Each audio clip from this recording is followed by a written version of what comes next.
Hi, I'm Brad Case, Homes.com's chief residential economist, with one thing you should know about the homes market.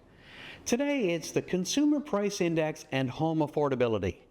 This week's CPI report had some good news about inflation for both homeowners and home buyers. The overall inflation rate stayed stable at 2.4%.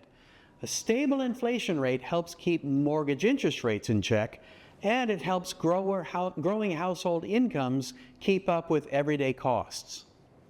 You may have heard that the shelter component of the CPI contributed more than anything else to inflation in February.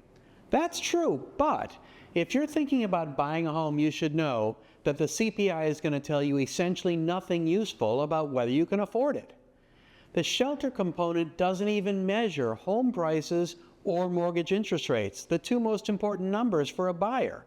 Instead, the shelter component is based almost entirely on rents, and rents from leases signed up to a year ago, not just today's new rents.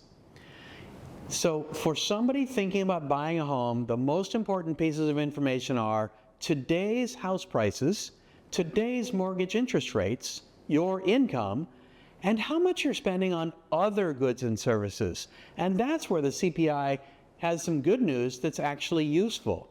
The inflation rate on goods and services other than shelter came down to just 2.1%.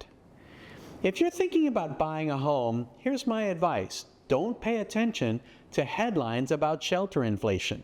Instead, run the numbers using your actual income, actual prices on houses you've seen listed for sale, and actual mortgage interest rates that you collect by contacting multiple lenders.